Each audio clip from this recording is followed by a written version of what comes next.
My eyes. It's usually me doing all of this when we go live, and now it's you. My eyes, like, I didn't wash my face last night, and I could see my mascara running. It's gross.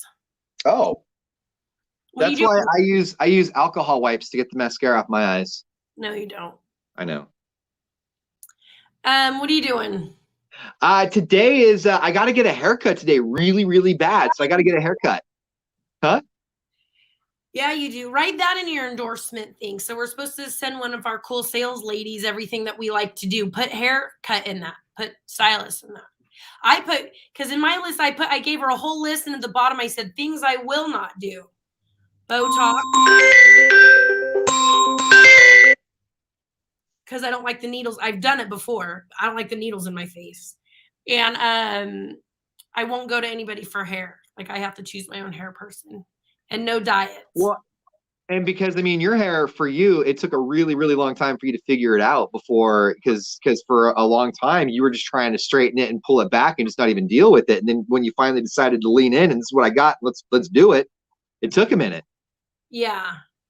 Tiffany, we made a list of like things that we like so that they could sell commercials on the air based on like what we honestly want to sell for the radio station. Because Ian and I really don't like to pimp products. Well, he will. He'll pimp whatever makes some money. Just kidding. That we don't believe in. He's not. But I used to have like a Botox one, and I'm sure it's everywhere. I just don't like the needles in my face. Universally, I've never met anybody that's like, I love needles in my face. Nope. And everybody's like, no pain, no gain when it comes to it. Well, then no gain. I'll wait till, if it bothers me when I'm in my 50s, maybe I'll try again. But right now I'm fine. I don't care. Yeah, I went to the gym the other night for the first time in God knows how long. And usually when I go back to the gym, I'll try and like jump right back in and try and get some stuff back that I lost. And this time around, I was with my buddy too. And I looked at Nick and I was like, hey, dude, that weight that you're using right now, I'm not going to use that. No. We're gonna take like 40 pounds off that. Don't be so hard on yourself. Just start over. Yeah, that's all I'm doing. I'm just, but like in an honest way, I think people get so caught up in what other people think, even when they say they don't care what other people think. I've never truly met one person that legit in their heart of hearts does not care what any one single person thinks or is looking at them. Well, like, I have a virtual trainer gym. Like, it's called a Tempo, and it looks like a big TV screen. And even then, like, I feel like I'm letting them down, and they can't even see me unless it's right. Right. This time around, I had no issues looking at somebody that I'm like all masculine with me, like, hey, I'm not going to lift that much, and I'm cool with that. I refuse to do lunges. And my friend Victoria, she's like, what are they bringing you pain? And I'm like, no matter how many trainers, anybody shows me the correct way to do a lunge, when I'm by myself, it feels awkward and I'm like going to hurt myself. Like, I don't like push-ups, but I do them because I know I don't like them because I have a weak upper body and I need to do them. Like, lunges, I just feel so awkward. And then I'm looking at this thing like, I'm not doing these. She can't see me. I'm going to do squats instead. Right. Mm-hmm. I hear you. We were finishing up. We were trying to get some bicep work in, and the only thing we could find were the dumbbells because all the barbells were being used. And he's like cranking off 25 or 30 in each arm, and I tried 20. I'm like, hey, give me those 15s over there. And I just did 50. I got the reps in. Whatever. I had a good time. We're all good. Yeah. So, but it was different. It was nice this time around to have that sort of IDGAF, of just like, I'm going to pick up 20 and I don't really care because I'm just getting my rep. I've never approached the gym like that before because I've always had a trainer, and I love having trainers. Having trainers is awesome. They do for you the things that you can't do, but they're watching you. And then, people are watching you with the trainer to see what you're doing. And they're wondering why you have a trainer or why you can afford one. Have you, and I know if you say no, you're a liar, been a one-sided competitor?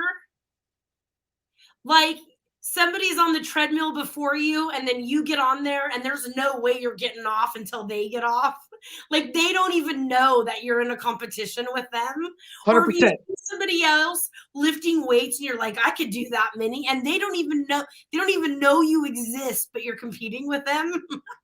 If I'm on a machine, that lets you pull the tab out and select your weights. I forget what those machines are. Anyway, if I'm on any one of those machines, my arms and upper body, no bueno, but my legs are pretty strong. If I get on a machine and a dude's been on there and his weight is a little more than I'm used to, if I think that he's even kind of in the vicinity, I will do his weight or one plate more the first time around. That's so terrible for your body. Sure is. But guess what, Jesse? I feel like I'm winning. Oh, see, Jennifer, I love lifting weights. Oh. Wait, thing with our hands for my husband. All right, let me know what you do, and I'll post it for you, sweets. I bet a lot of people you should do that now. A lot of people are, it's January. Do that now. Sell that now. Yeah. Sell a weight set in March. In March, it's like, I got to sell my weight set I bought from January. In the corner with the laundry on it. Yeah. I still have, there's many things that contributed to my divorce, but the elliptical that's in my playroom is one of those things. But just because I got so much guff over it, I've held on to it these last 10 years, including we had an elderly family member that needed an elliptical, and I was so bent on making sure that it got used because I got so much garbage for it that I kind of came in hard on whether or not I would give them the elliptical, and then they ended up getting their own elliptical. So I've had it now for like 10 years, 11 years, and just so in case anybody ever brings it up, I can be like, hey, I've had this thing for a decade. When's the last time you used it? When did the pandemic shutdown happen? March of 2020? Yeah, probably a year before that. You should sell that right now. But then I lose.